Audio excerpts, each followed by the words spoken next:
Te invitamos a ver nuestro video anterior para retomar todo el contenido que abordamos anteriormente y que será indispensable para lo que vamos a abordar en este programa. En la postura dispensacionalista existen tres grandes corrientes que son: amilenaristas. Esta corriente rechaza la idea de que Jesús tendrá un reinado físico de 1000 años en la tierra. Para ellos, los 1000 años que se mencionan en Apocalipsis 20 es solo un número figurativo y en realidad se refiere a un tiempo indefinido entre la fundación de la iglesia y la segunda venida de nuestro Señor Jesucristo. Asimismo, afirman que nuestro Salvador ya reina desde el cielo junto con sus santos a través de su iglesia. Las iglesias que sostienen este punto principalmente son las mismas que se adhieren a los primeros cristianos reformados y de corte calvinista, es decir, grupos de iglesias evangélicas tradicionales. Esta corriente enseña que la segunda venida de nuestro Señor Jesucristo ocurre después del milenio, como una edad de oro en la que la ética cristiana prosperará. Algunos de ellos consideran que el milenio será un periodo de 1000 años literales, mientras que otros creen que solo es figurativo. En Discípulos de Cristo no nos adherimos a ninguna de estas posturas. Sin embargo, tampoco consideramos que sea una herejía, por lo que tenemos comunión abierta con las iglesias y canales de YouTube que sustenten estas posturas, siempre y cuando en algunas consideraciones particulares no se rompa con doctrina de primer orden. Es importante mencionar que en este canal nos adherimos a la corriente premilenarista, con especial énfasis en la intertribulacionista, la cual explicaremos más adelante. En esta corriente creemos que nuestro Señor Jesucristo regresará por segunda vez a la tierra para reinar físicamente sobre ella y todos sus moradores durante un periodo de 1000 años literales. Después de esto vendrá el juicio final. Ahora bien, el premilenarismo se divide en 5 corrientes, las cuales son: parcial. Esta teoría sostiene que solo los verdaderos creyentes serán arrebatados al inicio de la gran tribulación y el resto a lo largo y final de este periodo, por lo que el rapto de un creyente se va a determinar por el tiempo de su conversión. En Discípulos de Cristo no coincidimos con esta postura porque estaríamos restando importancia a la gracia de Dios para priorizar el tiempo de conversión, lo cual no es correcto. Preira. Esta postura considera que el rapto ocurrirá en la segunda mitad de la gran tribulación o semana 70 de Daniel.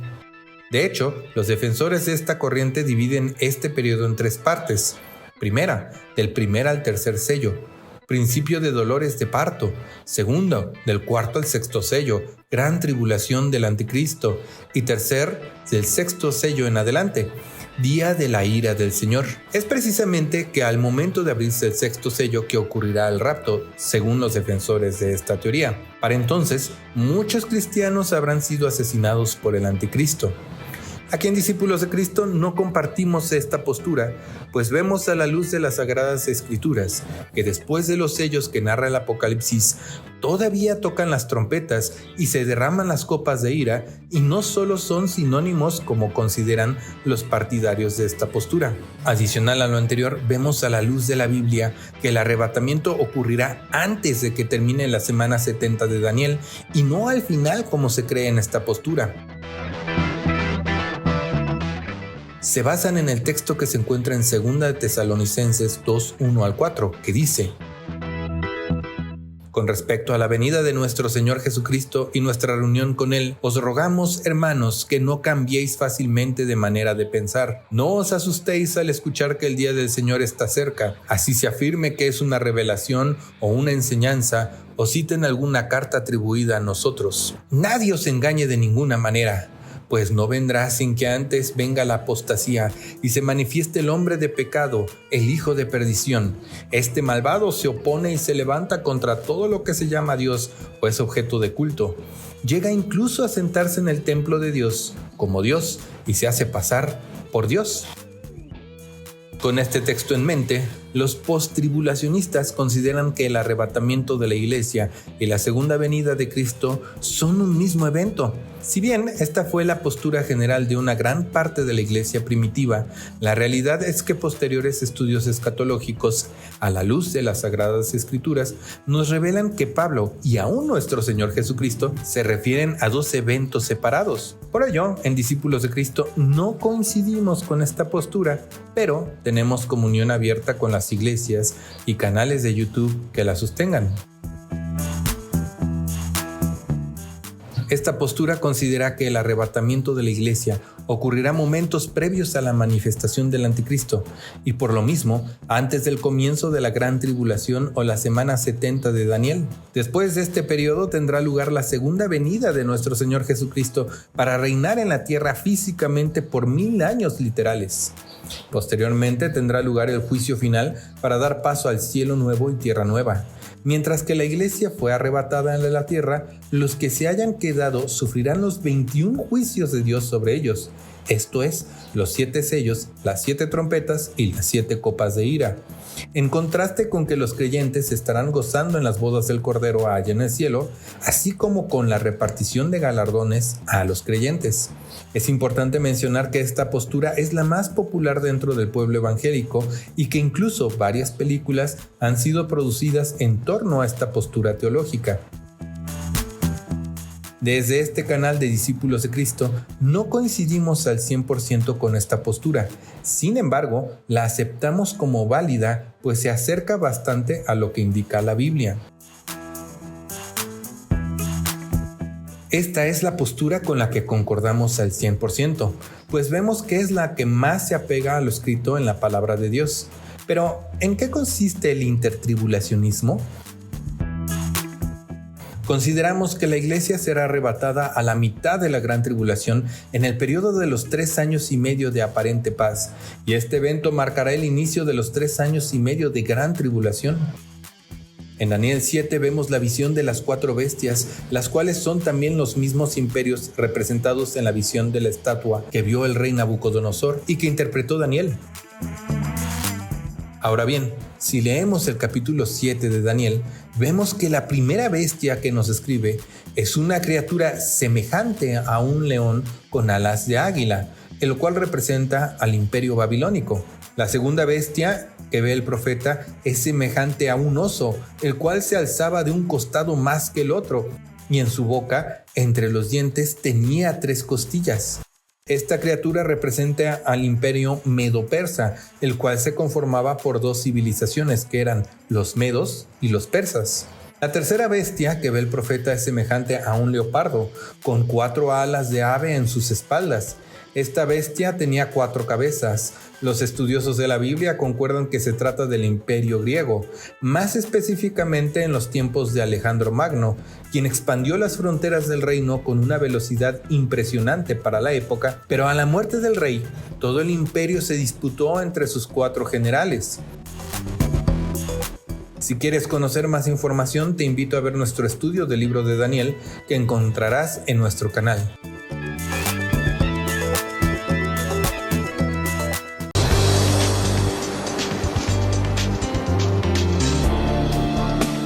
Are going to have the ride of our lives ahead of us. We're becoming aware of the kind of Babylon that surrounds us. I'm praying for a mighty and a transforming Word of God to fall upon us.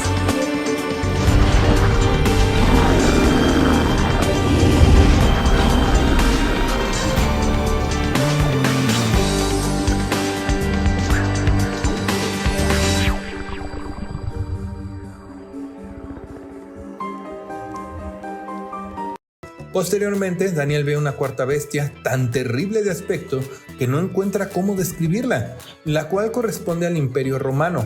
Pero aquí hay un detalle: esta bestia tiene 10 cuernos. Ahí en el versículo 8 vemos que Daniel está contemplando los cuernos de aquella bestia, cuando aparece un cuerno pequeño y delante de ese cuerno pequeño fueron arrancados 3 de los primeros cuernos. Es importante ver cómo Daniel resalta que este cuerno pequeño tenía ojos humanos y una boca que, según la Biblia en la versión Reina Valera 1960, dice que hablaba grandes cosas. mientras que la Reina Valera 2020 indica que hablaba con gran insolencia. Ahora, pasemos al versículo 9 que dice: Estuve mirando hasta que fueron puestos unos tronos y se sentó un anciano de días. Su vestido era blanco como la nieve, el pelo de su cabeza como lana limpia, su trono llama de fuego y fuego ardiente sus ruedas. Daniel 7:9. Esto indica que el cuerno pequeño apareció y comenzó a hablar con insolencia contra Dios y derrotó a 3 reyes, que son los 3 cuernos que fueron cortados. En eso, irrumpe la escena un anciano de días que atrajo la atención de Daniel, quien aparta su mirada del cuerno pequeño para contemplar a aquel juez que llegaba. La visión que nos sigue describiendo el profeta es realmente sorprendente. Nos muestran al juez llegando al lugar de los hechos para juzgar. Todo está dispuesto para comenzar el litigio, pero, ¡oh sorpresa!, aún no es el momento. En el versículo 11 vemos a Daniel describir muy sorprendido lo que acontece en aquella imponente visión. Yo seguía mirando, asustado por las palabras insolentes que profería el cuerno, y mientras miraba, mataron a la bestia y su cuerpo fue destrozado y entregado para quemarlo en el fuego. Daniel 7:11. Vemos la reacción de Daniel como quien dijera al juez: ¿acaso no vas a hacer nada contra este individuo? Porque el profeta nos deja ver su asombro al decir: yo seguía mirando, asustado por las palabras insolentes que profería el cuerno. Seguramente que Daniel pensó que al llegar el juez, inmediatamente destruirían al cuerno pequeño, pero esto no sucedió, al menos no de forma inmediata, sino que por lo que leemos nos damos cuenta que transcurre un breve tiempo sin especificar para que esto pasara. Si seguimos leyendo, vemos que después de todo este gran escenario turbulento, Daniel observa a uno que parecía un ser humano en las nubes del cielo, que le hicieron acercarse delante del anciano de días y le fueron concedidos poder, gloria y reino para que todos los pueblos, naciones y lenguas le sirvieran. Como hemos dicho en el video anterior, el arrebatamiento de la iglesia será un suceso que acontecerá para los creyentes, mientras que el resto se quedará aquí en la tierra a sufrir los juicios de Dios. Por ello, cuando Daniel describe la llegada de aquel juez en un primer momento, pareciera recordarnos al arrebatamiento de la iglesia. Y una vez que esto ocurra, entonces los juicios del Señor tendrán lugar en la tierra. Cuando leemos la Biblia, podemos percatarnos que antes de que Dios emita un juicio, Él envía a sus profetas y a personas para advertir a todos para que haya un arrepentimiento. Un ejemplo es Nínive, por lo cual Jonás fue a predicar. Otro ejemplo es Babilonia con el rey Nabucodonosor y más tarde con el rey Nabuzaradán, a quienes Daniel interpretó los sueños y las visiones que veían. En esta postura intertribulacionista, consideramos que la semana 70 comenzará con la apertura del primer sello, el cual está descrito en Apocalipsis 6 del 1 al 2 y que además es el único sello que se menciona que no generará una gran mortandad de la humanidad. Y miré y vi un caballo blanco. El que lo montaba tenía un arco y le fue dada una corona y salió victorioso para seguir venciendo. Apocalipsis 6:2. Lo cual coincide con lo que describe el profeta Daniel cuando dice: por otra semana más confirmará el pacto con muchos. A la mitad de la semana hará cesar el sacrificio y la ofrenda. ¿Cómo le hará a este cuerno pequeño para lograr semejante tarea? Bueno, en Daniel 8 del 23 al 24 vemos sus principales características.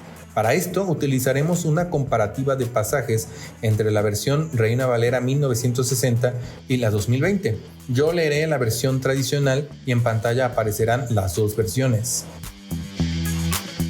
Y al fin del reinado de estos, cuando los transgresores lleguen al colmo, se levantará un rey altivo de rostro y entendido en enigmas, y su poder se fortalecerá, mas no con fuerza propia, y causará grandes ruinas y prosperará, y hará arbitrariamente y destruirá a los fuertes y al pueblo de los santos.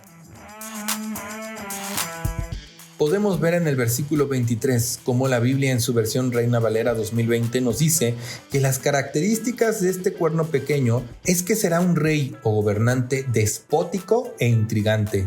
Una persona déspota es alguien que gobierna sin sujeción a ley alguna.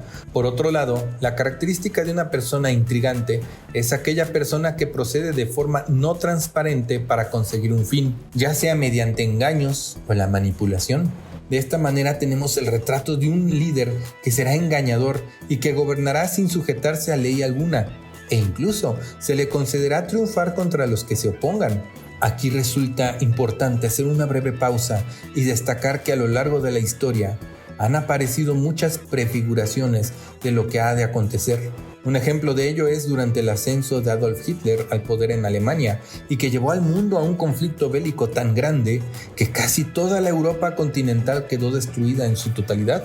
De hecho, a finales de la Primera Guerra Mundial, un soldado raso, es decir, el más bajo de los niveles, era mensajero dentro de las trincheras de los alemanes que peleaban infructuosamente las batallas. En eso, una granada estalló cerca de él y lo hirió, inhabilitándolo completamente para volver a ir al campo de guerra. El nombre de ese soldado era Adolf Hitler. Años más tarde quiso estudiar arte y pintura, por lo que tenía un amplio bagaje cultural para comenzar a hacer sus primeros cuadros, pero cuando intentó ingresar a la Academia de Arte Alemán, no pudo. Esto lo orilló a querer suicidarse, si no es porque su psicólogo lo animó a seguir adelante. Por cierto, el profesional en cuestión era judío. Posteriormente se unió al Partido Nacional Socialista y lideró varias revueltas para intentar deponer al canciller en turno, y fue puesto en la cárcel.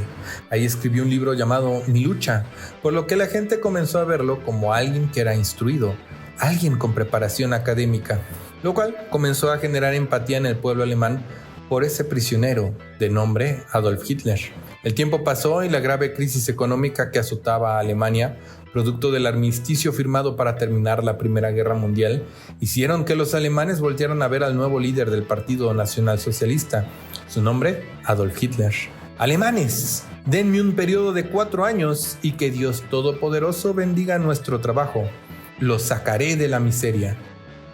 Alemania, un país donde había sido la cuna de la Reforma protestante, en una sociedad que todavía tenía cierta simpatía por la religión, al escuchar esta frase simplemente consideraron que era un hombre educado, íntegro, con la sabiduría para sacar a Alemania de la miseria en la que se encontraba. Entonces, votaron por él. 4 años después, la oposición en Alemania había sido eliminada de todos los ámbitos, pero la gente no se quejó, porque el Estado pagaba las vacaciones de todos los trabajadores.